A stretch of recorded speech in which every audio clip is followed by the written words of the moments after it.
Dhanush sir ആകെ അവശനാണല്ലോ. ആരാധകരെ ആശങ്കയിലാക്കി നടന്റെ വീഡിയോ. ധനുഷ്, നിത്യ മേനോൻ എന്നിവർ പ്രധാന വേഷങ്ങളിലെത്തിയ ചിത്രമാണ് ഇഡലിക്കടൈ. ധനുഷ് തന്നെയാണ് ചിത്രം സംവിധാനം ചെയ്തിരിക്കുന്നതും. ഭേദപ്പെട്ട അഭിപ്രായങ്ങളാണ് സിനിമ തിയേറ്ററിൽ നിന്നും സ്വന്തമാക്കിയതെങ്കിലും വലിയ വിജയത്തിലേക്ക് കുതിക്കാൻ സിനിമയ്ക്ക് കഴിഞ്ഞിരുന്നില്ല. ഇപ്പോഴിതാ ചിത്രം നെറ്റ്ഫ്ലിക്സിലൂടെ OTTയിലേക്ക് എത്തുകയാണ്. എന്നാൽ സിനിമയുടെ OTT റിലീസ് പ്രഖ്യാപിച്ചുകൊണ്ട് ധനുഷ് പങ്കുവച്ച വീഡിയോ ആണ് ഇപ്പോൾ ചർച്ചയാകുന്നത്. തൻ്റെ ചിത്രമായ ഇഡലിക്കടൈ ഇപ്പോൾ OTTയിൽ ലഭ്യമാണെന്നും എല്ലാവരും സിനിമ കാണണമെന്നുമാണ് ധനുഷ് വീഡിയോയിലൂടെ പറയുന്നത്.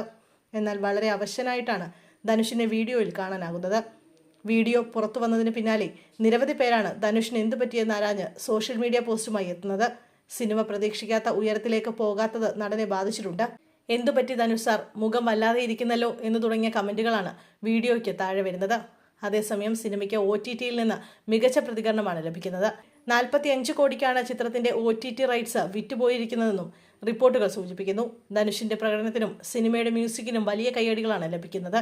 തമിഴ്നാട്ടിലെ ഒരു ഗ്രാമത്തിലെ ഒരു ഇഡലിക്കടയും ഒരു കുടുംബത്തിന് ആ കടയോടുള്ള സെന്റിമെന്റ്സും ഒക്കെ ചേർന്നാണ് ഈ സിനിമയുടെ പ്രമേയം.